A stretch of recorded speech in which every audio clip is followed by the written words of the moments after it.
They say love is blind, but obsession, ambition, and betrayal can blind you even faster.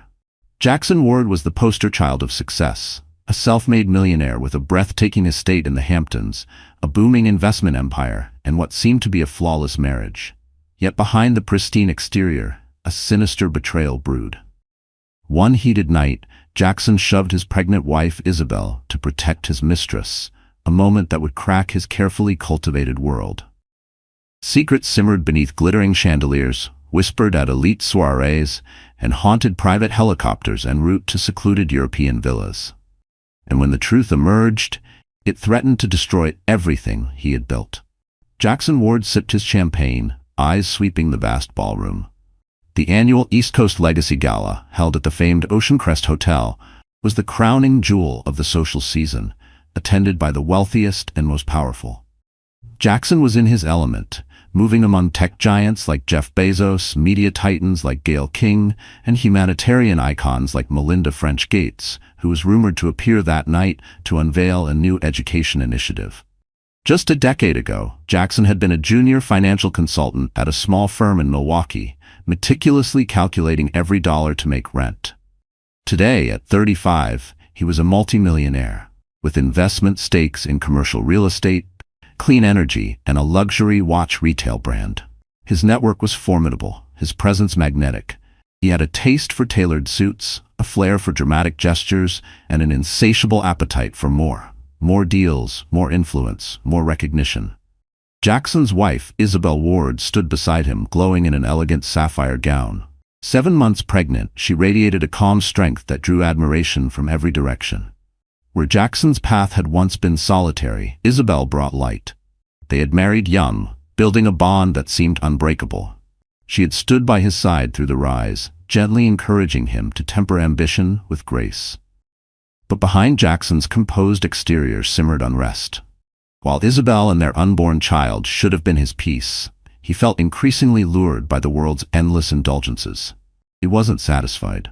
He dreamt of creating a legacy to rival the titans of American enterprise. And with that dream came a whirlwind of new contacts and perpetual travel. Lately, Isabel's pregnancy had meant fewer red carpet events and fewer spontaneous getaways, just enough of an opening for Jackson to fall into temptation. "Jackson?" Isabel asked, her voice gentle but edged with worry. "Are you okay? You seem a little distracted." He forced a reassuring smile onto his face. "I'm great, just thinking about some of the potential partnerships tonight." His tone was light, effortless, but as soon as Isabel's attention drifted, he scanned the crowd once more, searching for someone else. A new presence, a forbidden temptation. Her name was Serafina Moretti, an Italian-American communications strategist known for her flawless networking and relentless ambition. She had ice-blue eyes, an effortless sophistication, and a hunger for success that mirrored Jackson's. They had met a few months earlier at a biotech summit in Boston, where she represented a cutting-edge diagnostics firm. Their connection had been instant, undeniable. They exchanged cards, flirted over nightcaps, and eventually surrendered to an affair neither intended, but both craved. That night at the gala, Serafina wore a gleaming silver dress, the back plunging low enough to turn heads across the ballroom. When Jackson spotted her from a distance, a rush of adrenaline surged through him. She held his gaze briefly, raising her wine glass with a subtle tilt before pivoting to speak with a Hollywood director. The message was unmistakable. "I'm here, and I won't be ignored." Jackson's heart raced as he struggled to stay composed. Isabel, blissfully unaware of the emotional hurricane gathering around her, chatted with other expectant mothers about baby names and birthing classes. Jackson felt a stab of guilt watching her, her face alight with maternal joy. The baby she carried was the embodiment of their love. He had sworn to himself he would never be the kind of man who let ambition poison his home. But Serafina's drive and the forbidden thrill of secrecy tempted him deeply. The more successful he became, the more trapped he felt by predictability. Serafina was a storm, untamed, intoxicating. In quiet moments, Jackson wondered if Isabel's tender steadiness had become too familiar. Midway through the evening, Jackson slipped away from Isabel under the pretense of handling an urgent call. He maneuvered through the crowded room, past tuxedos and sequins, until he found a dim hallway near the ornate restrooms. Serafina stood there, leaning against a marble column, swirling her champagne. "You kept me waiting," she teased, raising an eyebrow. Her voice was draped in silky confidence. "My wife was with me," Jackson replied, casting a quick glance over his shoulder to ensure no one was within earshot. "But I'm here now." The corner of her mouth curved into a sly smile. "So you are." She stepped in closer, locking eyes with him. "I missed you." Jackson bridged the remaining space between them, breathing in the subtle sweetness of her perfume. "We're taking too many risks," he whispered, though even he didn't believe the words. "We'll be cautious," Serafina assured him, tracing a fingertip along his lapel. "Because we both know we can't stay away." He nodded, throat tightening. This night would mark the beginning of a series of events neither could control. In that quiet hallway, surrounded by rich wallpaper and muffled murmurs, Jackson sealed his fate with a single kiss that ignited more electricity than any business triumph ever had. In that kiss, Jackson felt the thrill that he could never quite explain. The sharp, dangerous edge that kept him tethered to Serafina. But underneath the adrenaline, something darker simmered. Fear. Fear that he was unraveling everything he'd spent years building.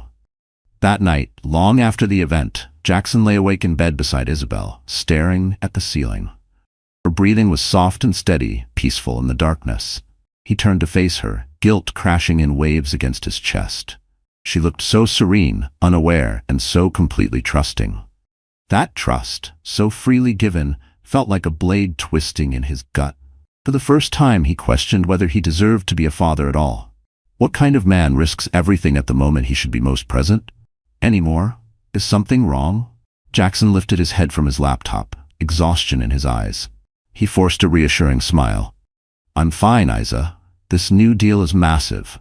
I'm just trying to keep it all together so we can—" He paused, reaching for the right words. "So we can build the best life, for us and the baby." She stepped over, gently resting her hand on her belly. "I know you're doing everything for us," she said softly. "But lately, I feel like something's changed in you." Guilt pressed hard against him. He got up and walked to her, placing a hand over hers. He could still remember the exact moment she told him she was pregnant, the overwhelming rush of emotion, the tears he'd barely held back. "I'm sorry," he whispered.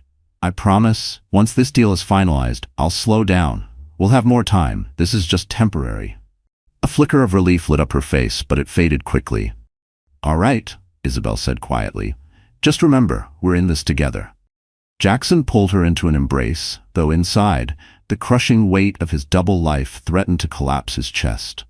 His arms wrapped around her, but his mind was miles away, trapped in a quiet panic, counting the lies, wondering when one would finally slip and destroy everything. As much as Isabel grounded him, the chaos was always looming. His phone buzzed. A text from Serafina. As Isabel looked away, he couldn't stop himself from checking it. The message read, "I miss you. I need to see you tonight." That evening, Jackson claimed he had a late meeting with an overseas client. Isabel nodded. Whether she believed him or simply chose not to confront it was unclear. After he left, she wandered into the nursery, tracing her fingers over a tiny pair of blue booties. The unease inside her heart pulsed louder with every step. As Isabel's due date neared, her health became increasingly fragile. Doctors advised strict rest and warned her to avoid any kind of emotional stress. She needed Jackson now, not just his income or his name, but his attention, his presence, his love. She wanted to talk about her fears, her dreams, the way the baby fluttered beneath her ribs. But Jackson was only half present, even when he was home. Most of the time his body was there, but his mind was across town. In truth, he was buried in a high-stakes negotiation with a group of global investors to close a $150 million deal on a prime development in Manhattan. The project, an upscale hotel, high-rise condos, and elite retail, was the culmination of years of hustle. If it went through, Jackson would enter the ranks of East Coast moguls, a goal born from his cramped days in a walk-up apartment in Milwaukee. Meanwhile, Serafina had begun pressing harder. She wanted more. She suggested it was time to leave Isabel altogether, before the baby made things more difficult. When Jackson hesitated, Serafina reminded him of the adrenaline they shared, their shared vision, the dynasty they could build. Jackson's nights became unbearable, haunted by sleeplessness, haunted by Isabel's gentle smile and Serafina's seductive promises. Each time he touched his wife, he felt the ghost of betrayal clinging to his fingertips. He hated himself for the thrill he still felt when Serafina called. But worse, he hated the man he was becoming, a man living in two worlds, loyal to neither. Between Serafina's pressure and Isabel's quiet pleas, Jackson began to crack. Each day was a frantic cycle of investor calls, stolen moments with Serafina, and increasingly emotional messages from Isabel. The guilt gnawed at him, but walking away from the affair felt like losing the one thing that made him feel alive. Then, one night, Isabel made a desperate call. A sudden pain in her lower back sent fear shooting through her. She called Jackson again and again, but it went to voicemail. In panic, she reached out to his assistant, who reluctantly admitted Jackson was at a private dinner discussing a business venture. Isabel, trembling, clutched her phone. She knew Jackson's deal was vital, but her chest thudded with fear. What if something was wrong with the pregnancy, and he wasn't there? At last, Jackson answered. "Isa, I'm in the middle of something urgent," he whispered sharply, stepping outside the upscale bistro where he'd been dining with Serafina and two key investors. "Is this really necessary?" "Jackson," she said through tears. "I'm in pain. I'm scared. Something feels wrong." A flicker of concern crossed his face. "Did you call Dr. Marshall?" She nodded, though he couldn't see. "He's on his way, but I need you, Jackson. Please, come home." The moment stretched painfully thin. Jackson glanced back through the floor-to-ceiling windows. Serafina watched him from inside, her gaze firm, willing him to end the call. The investors sipped wine, checking their phones. The dinner was pivotal for his future, yet Isabel's voice shook with real fear. "Okay," Jackson said quietly, rubbing his forehead. "I'm coming home. I'm on my way." When he returned to the table, Serafina arched an eyebrow. "You're leaving?" "My wife. She's having complications. I have to go." Serafina's eyes cooled. "These men came in from Zurich for this." Jackson's jaw tightened. "I can't ignore Isabel's needs right now." He paid the bill, offered a rushed apology to the investors, and left. Serafina's eyes followed him with burning disapproval. She hated how Isabel, miles away, still had the power to pull Jackson back. Meanwhile, Isabel lay curled at home, pain radiating through her back. When Jackson arrived, he found her pale, out of breath, tears tracing her cheeks. Dr. Marshall had already arrived. After examining her, he confirmed the baby was stable, but warned that her stress was dangerously high. She didn't just need promises, she needed support. Now, that night, Jackson slept uneasily. Isabel drifted off in his arms, comforted by his presence. But Jackson stared into the dark. Thoughts tangled. He felt trapped, unsure where his heart belonged. He wanted to be the father and husband Isabel needed, but he also craved the intoxicating pull of Serafina. He told himself he could maintain both lives, at least for a little longer. But Isabel's suspicions solidified the next morning. While Jackson was at a business breakfast, she collected laundry from their bedroom. As she lifted one of his blazers off the floor, a buzz vibrated through the pocket. Curious, she pulled out a sleek phone she had never seen before. It required a passcode, but as the screen lit up briefly, a name she didn't recognize appeared. Serafina Russo. Beneath it, a message preview. "Last night was unforgettable. Thinking about you." Isabel's heart dropped. A chilling wave of betrayal swept through her. Her mind scrambled for explanations. A client? A contact? But the message was too intimate. She sank onto the bed, hand trembling around the phone. Inside her, the baby stirred, like sensing her heartbreak. Jackson had a second phone, one he'd never mentioned. She tried every possible code, birthdays, anniversaries. Nothing worked. Eventually, she set the device on the nightstand, her body tense with sorrow and rage. That evening, Jackson stepped through the front door and froze. Isabel was in the living room, holding the hidden phone. He stopped dead in the doorway. His face paled. For a long moment, neither of them said a word. Then Isabel's voice cut through the air. "Who is Serafina Russo?" Jackson's mind raced through a storm of lies, but one look at her tear-soaked face made it clear. Another lie would destroy what was left. He began to stammer. She's a work associate." Isabel bolted upright from the couch, one trembling hand pressed protectively against her belly. "Don't lie to me, Jackson. I saw what she wrote. How long? How long have you been seeing her?" He closed his eyes, breathing hard. "It's complicated, Isabel." Complicated, she cried, voice cracking. You're cheating on me while I'm carrying your child? He stepped forward, arms outstretched in a desperate attempt to calm her. I never wanted to hurt you, Serafina, and it just happened. I swear it doesn't change how I feel about you. Isabel let out a bitter, broken laugh, tears streaking her cheeks. It already has. You've been distant, distracted, lying to me for months. How could you do this to us?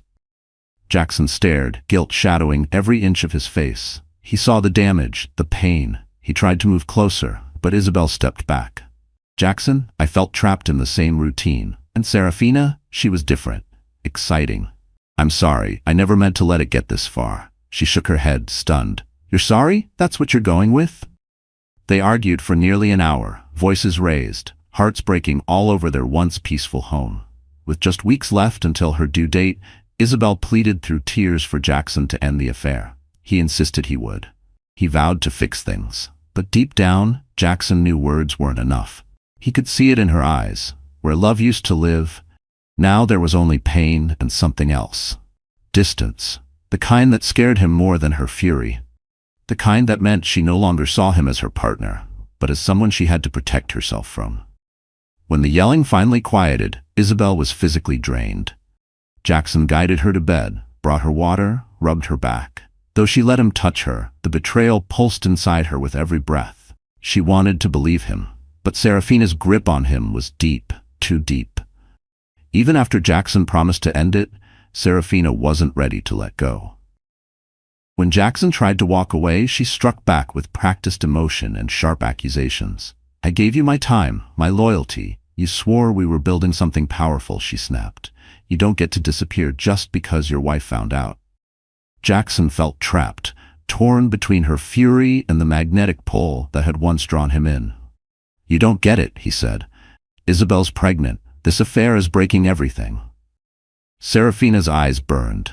Don't insult me. I know exactly what's at risk. But you think you can use me and leave? You shared so much. Remember the NDA you signed for your hotel project? You confided in me, leaned on me when no one else understood. If you walk away, I'll be holding more than heartbreak. I'll be holding your secrets, the kind your competitors would pay to hear. Jackson's stomach dropped. He had told her things, too many things. She knew how to apply pressure and where it would hurt most.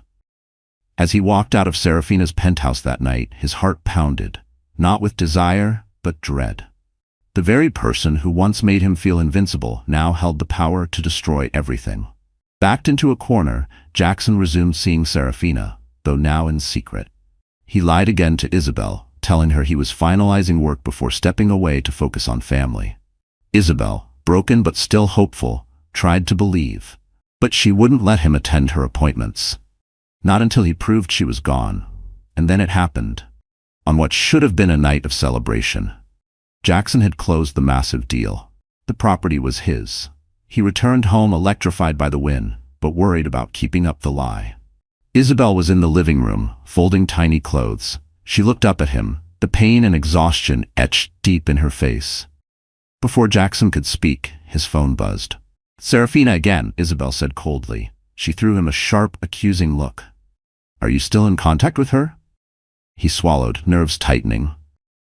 It's about the hotel project, he lied. Strictly professional. Isabel stared at him, her voice shaking with fury. I've tried to be understanding, Jackson, but I'm done with the lies. Our child is due any day, and you're still chasing that woman. I need you to choose, me and our baby, or your affair. Jackson's phone buzzed again. Before he could react, Isabel snatched it from the table. She read the new message from Serafina. I miss you, Jackson. Let's celebrate tonight. Rage surged in Isabel's eyes. It's not just business. You keep lying and She choked on her tears. I can't do this anymore. Jackson lunged forward, trying to grab the phone. Give it to me, he yelled, panic and guilt colliding. Their voices rose, bouncing off the marble floors and high ceilings of their elegant home. Isabel held the phone tight to her chest. Jackson, frantic, reached again. In one reckless second, driven by desperation, he shoved her, harder than he meant to. Isabel stumbled. She was far along, unsteady. She fell backward, hitting the hardwood floor with a heavy thud. Time stood still. Isabel's eyes widened, her face twisted in pain, and a strangled cry escaped her lips. Jackson froze, horrified. Then he dropped to his knees beside her. "Oh God, Isabel, I didn't mean to. Are you okay?" She whimpered, both hands clutching her belly. Agony shot through her, stealing her breath. I think something's wrong." Jackson's vision narrowed. Nothing else existed. He scrambled for his phone, ignoring Serafina's messages, and called 911. As he stammered their address to the dispatcher, Isabel lay curled on the floor, tears falling, panic in her eyes. In those awful minutes before the ambulance arrived, Jackson held her hand, his apologies frantic and endless. He could barely breathe, crushed by what he had done. That one impulsive act, born from rage and fear, had changed everything. Paramedics arrived quickly, lifting Isabel onto a stretcher, attaching monitors to her belly and arms. She winced at each jolt. Jackson rode with her in the ambulance, panic twisting his insides. The paramedics asked routine questions, but Jackson felt like each answer exposed his guilt. At the hospital, they rushed Isabel into an exam room. The glaring lights, the rapid footsteps, it all blurred in Jackson's mind. He paced the hallway, hands trembling. Dr. Marshall stepped out, his expression grave. "There's a threat of premature labor. Isabel's under extreme stress, and the fall may have caused complications." Jackson opened his mouth, but nothing came out. Guilt slammed into him, Dr. Marshall looked him over sternly.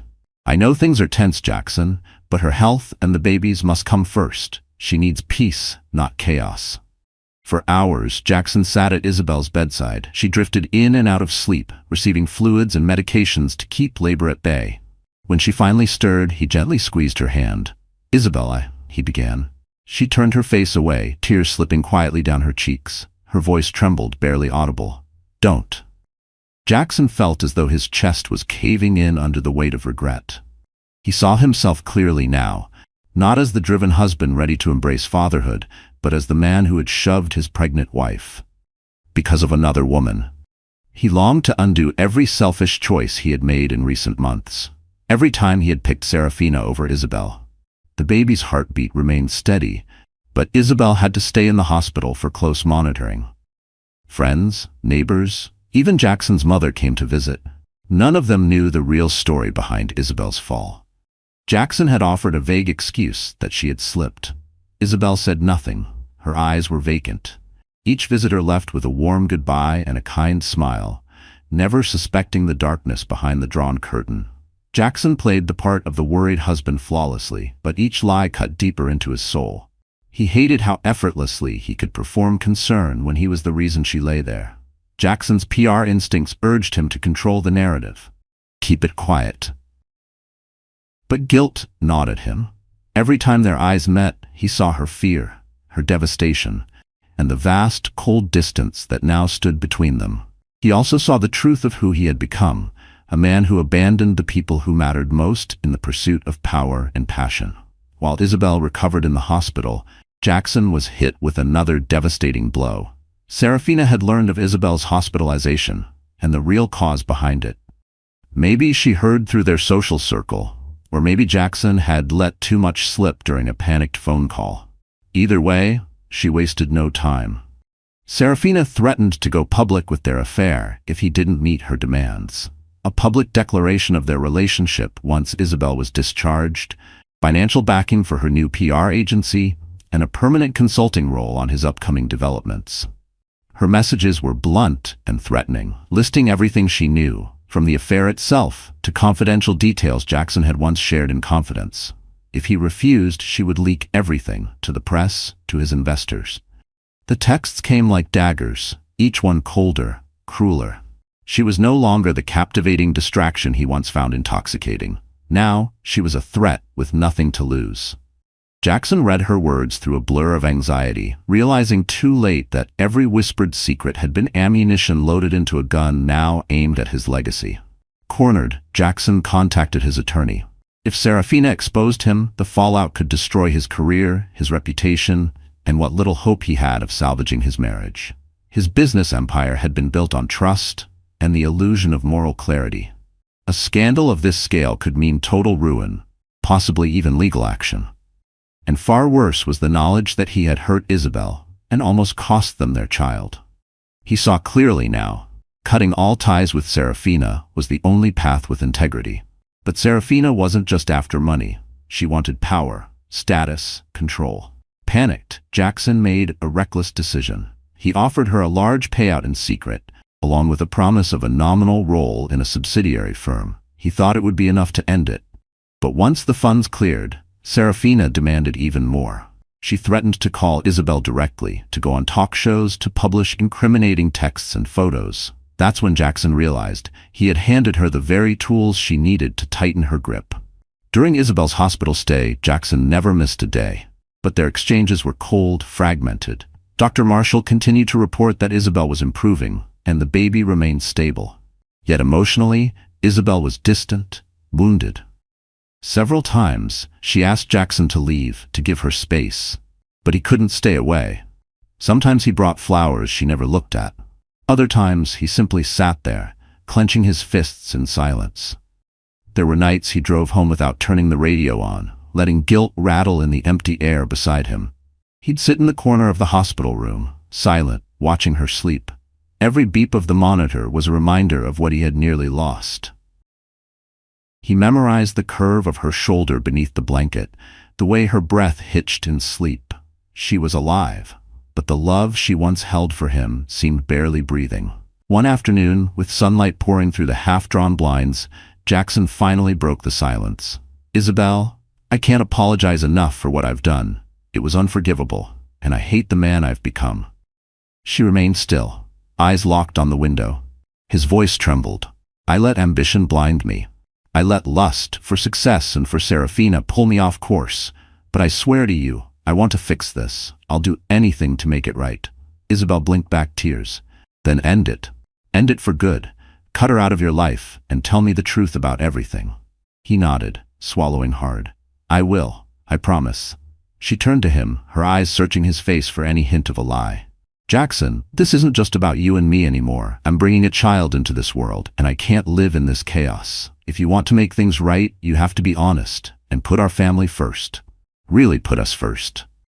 Jackson reached for her hand, and relief swept over him when she didn't pull away. "I will, Isabel. I swear it."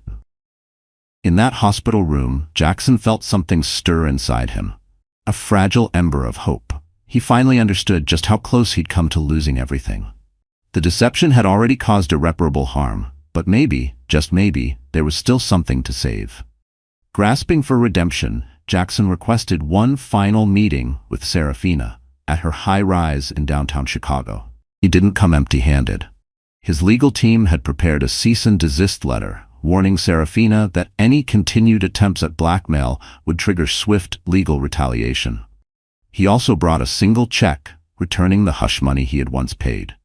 This time, there would be no more bargaining, no more backdoor arrangements. Serafina met him at the door in a sleek black dress, her expression ice-cold. "So you finally decided to crawl back," she said, stepping aside to let him in.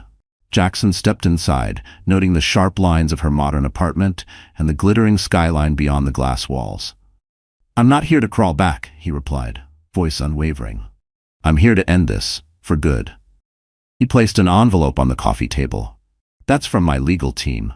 It outlines the legal consequences you'll face if you continue to blackmail me or spread defamatory claims." He slid a check forward next. "This is the exact amount I previously gave you. I'm not buying silence. I'm severing leverage. You no longer get to twist this into a story of investment or loyalty. It's over." Serafina's face darkened. "You think some paper can scare me? You think I care about your attorneys?" "I think you'll care about the lawsuits and charges that'll come your way if you lie or leak anything beyond the truth," Jackson shot back. "You want to admit we had an affair? Fine, I'll face that. But if you try to damage my family or my business with half-truths or fabrications, you'll regret it." Serafina gritted her teeth, pacing. "You're throwing everything away, Jackson. We could have been unstoppable." Jackson looked at her, remembering the rush of excitement, the allure of ambition she brought. But all he felt now was sorrow for who he'd allowed himself to become. "I have a family, Serafina. My wife and child come first," she laughed bitterly. "Now you remember your family, after all we shared?" His gaze steeled. "I made mistakes, serious ones. But this ends here. No more deals, no more apologies. Do what you think you have to, but stay out of my life." His tone stopped her. She looked at him, not with seduction or anger, but with something like hesitation, almost curiosity. Then her lips curled into a sneer. "Fine, but don't think for a second that I can't destroy your reputation. Go ahead, try living in that perfect image of yours once I'm done." Jackson turned for the door. At the threshold, he paused. "I'm sorry," he said quietly. "Sorry for misleading you, but this is the end." With that, he walked out into the corridor, shoulders tight with tension. He half expected Serafina to run after him, or to throw another round of sharp words, but all he heard was the final slam of the door behind him. Though anxiety twisted in his gut, it was the first time in months Jackson felt something close to clarity. Word of Jackson's affair did eventually leak into certain circles. Serafina, livid, fed just enough rumors to spark a mild scandal among Chicago's elite. A few tabloid sites ran speculative pieces about Jackson's personal life, but none could confirm the affair with hard evidence. Some investors began to pull back, prompting Jackson to hold a press conference where he assured the media that his private life would not disrupt business operations. His legal team also threatened lawsuits against any outlet publishing unverified claims about the incident with Isabel. Meanwhile, Isabel was discharged from the hospital, ordered to remain on strict bed rest until her delivery. Jackson moved back into their residence, dedicating his time to her care. Tension remained palpable. Isabel often turned away when he approached, her memory of the shove, of the betrayal, still raw and immediate.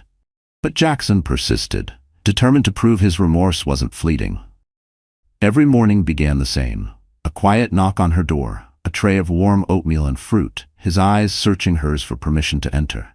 He didn't speak much unless she did first. He waited, sometimes in silence, for her to trust him again. He canceled social engagements. Business calls were trimmed to a few minutes, taken in another room. Every day, he read aloud to Isabel, followed the doctor's meal plan, and helped with anything she needed, from propping pillows to soothing her swollen ankles. Gradually, the walls she'd built began to weaken, letting faint rays of hope seep in. One late afternoon, Isabel looked at him and whispered, "I'm scared." He placed his hand gently over hers. "Scared of what?" Her eyes welled with tears. "That you'll hurt me again. Not just physically, but emotionally. I don't know how to trust you anymore." Jackson's throat tightened. He knelt beside her, heart aching. "I understand. I can't promise it'll be easy, but I'll spend the rest of my life proving that you can trust me again." His voice cracked as he said it, because he knew it wouldn't be enough. Not yet. But she didn't pull her hand away, and that alone made his heart beat differently. She studied his face where guilt and sincerity collided. "I want to believe you."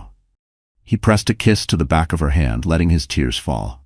"I love you, Isabel. I let darkness cloud that truth, but I do love you." Time dragged forward slowly. Communication between them began to heal, piece by fragile piece. Isabel started sharing her fears about labor and motherhood. Jackson reassured her again and again, echoing Dr. Mitchell's confidence that the baby would be healthy. Though cracks remained in their marriage, they fought together toward a shared goal, a safe birth and a chance at rebuilding. Nights grew softer. She let him sit beside her without flinching. Some evenings, they even laughed, quiet, tentative moments that reminded them of what used to be. It wasn't love restored, but it was something. On a sticky summer night, Isabel went into labor. Weeks of immobility ended in a flurry of contractions strong enough to send them racing back to the hospital. Jackson held her hand the entire ambulance ride, trying to soothe her between waves of pain. Redemption, he felt, rested in that grip. At the hospital, Isabel was rushed into delivery. Jackson stayed by her side, banishing the memories of their last visit to that very room. Dr. Mitchell and her team moved swiftly, hooking Isabel to machines. Labor was tense, her body still strained from the fall, the baby's heart rate fluctuating. Hours blurred together. Isabel screamed and sobbed through the pain. Jackson held her hand, murmuring encouragement, his own tears soaking his collar. Every fiber in his body braced for the worst. He couldn't shake the image of that night, his anger, the fall, the fear in her eyes. All he wanted now was for his child to arrive safely. And then a sharp cry broke the air. Dr. Mitchell lifted a tiny baby boy, wrapped snug, lungs announcing his arrival to the world. Isabel sank into the pillows, tears of sheer relief pouring down her cheeks. Jackson froze, breath caught, emotions colliding, guilt, gratitude, and love crashing over him in waves. The nurses placed their newborn on Isabel's chest. She stared down at their son, hand trembling as she stroked his delicate face. Jackson leaned in and kissed her forehead. "He's beautiful," he whispered hoarsely, tears falling unchecked. "Thank you for giving us this miracle." Isabel locked eyes with him, a fragile smile forming at the corners of her lips. In that raw moment, no words were necessary. Their baby's tiny heartbeat pulsed between them, weaving a bond that overshadowed every betrayal and lie. At least, for that moment. The hospital room grew quieter as days passed. The monitors no longer beeped an alarm. Nurses spoke in low, gentle tones. Isabel's condition had stabilized, and Mason, small, warm, and bursting with life, was now the still center of it all. But the healing wasn't charted on clipboards or monitored through machines. It unfolded slowly, painfully, in the delicate silence between Isabel and Jackson. Each day, Jackson showed up. He brought fresh lilies, held Mason without being asked, and remained beside Isabel without pressing for absolution. He read her poetry, passages from old letters he had once written but never delivered. He sat in silence when that was all she needed. There were no sweeping apologies, just presence. And that, more than he realized, mattered. He had once believed that grand gestures could fix anything, lavish gifts, eloquent speeches, but now he understood the value of simply being there. The sound of his quiet breathing, the warmth of his hand nearby, it spoke more than any words could. Isabel observed him with cautious eyes. She noticed the stiffness in his posture, the regret laced through every word. The charismatic man who once breezed through boardrooms was gone. What remained was someone stripped bare, vulnerable, regretful, and trying. And there were moments, quiet, fleeting, when she caught glimpses of the man she once loved, the man who held her hand during the ultrasound, who built the crib at midnight, who whispered dreams about their future. That man had disappeared for a while, but maybe not completely. One evening, after Mason had fallen asleep in her arms, Isabel spoke in a quiet voice. "I never thought I'd end up here," she said, voice like wind through a cracked window. "Not just in a hospital bed, but here, with you. Questioning whether I'm foolish to let you stay." Jackson, seated at her side, looked up slowly. "You're not foolish." "Maybe I am," she murmured, tears brimming. "After everything, what you did, what you hid, what you almost destroyed, you don't just get to walk back in and expect me to pretend it didn't happen." "I'm not asking you to pretend," Jackson said, his voice even. "I'm asking you to give me a chance to be different." She turned away, staring at the dimly lit monitor beside her bed. "Do you have any idea what it felt like? Lying on that floor, thinking I might lose our son? Thinking I might have already lost you?" Jackson's throat constricted. "I see it in your eyes every day, and I hate that I'm the reason it's there." "I loved you," she whispered, "even when it all started slipping. I kept believing. I made excuses. I thought we were just changing, not falling apart." Jackson reached across, placing his hand over hers. "I don't deserve the love you gave me. I don't, but if even a sliver of it remains, I want to earn it back." Isabel stared at their joined hands, his, worn with guilt, hers, hesitant with hurt. She wanted to pull away, but she didn't. "I don't know if I can ever forget," she said. "I don't know if I should." "You shouldn't," he replied. "I can't take it back, but I can promise you this. Serafina is out of my life. I've shut it all down. The firm, the chase, the ego. I see it now. It was all a way to hide from myself." She didn't respond. He continued. "But being here, watching you bring Mason into this world, watching you survive what I put you through, it broke me open. I don't want what I had. I want this. I want you. I want him." Isabel closed her eyes. The pain was still there, but so was something else. Something quieter, more cautious. Hope. "I'm not making any promises," she said at last. "You don't just get to pick up the pieces and pretend they were never shattered." "I know," he said. "I need boundaries. I need space. And if I see even the smallest crack of dishonesty, if I feel unsafe for even a moment, I'll walk away and never come back." He nodded slowly. "I wouldn't expect anything less." For the first time in weeks, a flicker of ease softened her features. She glanced down at Mason, who stirred gently in her arms. "We named him Mason," she said. "It means one who builds." Jackson smiled faintly. "That's perfect." The next morning, Isabel was discharged. Jackson insisted on driving her home. He opened every door, carried each bag, adjusted her seat, not because she asked, but because he needed to. Back at the house, the silence felt different. The once vast, echoing residence had changed, not in structure, but in soul. Isabel walked through the rooms like she was seeing them for the first time. Every framed photo, every nook that once felt haunted. In the nursery, she laid Mason in his crib and turned to see Jackson standing in the doorway, watching her. "You sure this is where you want to be?" she asked. "Yes," he said. "Not because I don't have anywhere else to go, because this is the only place I want to be." She didn't smile, but she didn't turn him away either. And for now, that was enough. The weeks after Mason's birth blurred into a haze of sleepless nights, quiet lullabies, and hushed apologies. Life slowed to the rhythm of a newborn, fragile, uncertain, and beautiful. But beneath the surface of feeding schedules and diaper changes, there was something more intricate forming, something far more fragile. Trust. Jackson understood that rebuilding Isabel's trust would be the most difficult and most necessary thing he'd ever do. The days of over-the-top gestures and scripted promises were gone. Isabel didn't want diamonds. She wanted dependability. She wanted the truth, and she made that clear one evening, her voice even as Mason lay asleep between them. "I'm not going to pretend things are okay," she said. "We're not just snapping back like none of this happened. What you did, it broke something inside me. I don't know if I'll ever see you the same way again." Jackson said nothing, just listened. Her words cut sharper than any rebuke. He nodded slowly. "I get that," he said gently. "And I'm not asking you to forgive me. Not now. I'll earn it, day by day. No shortcuts." So they began therapy.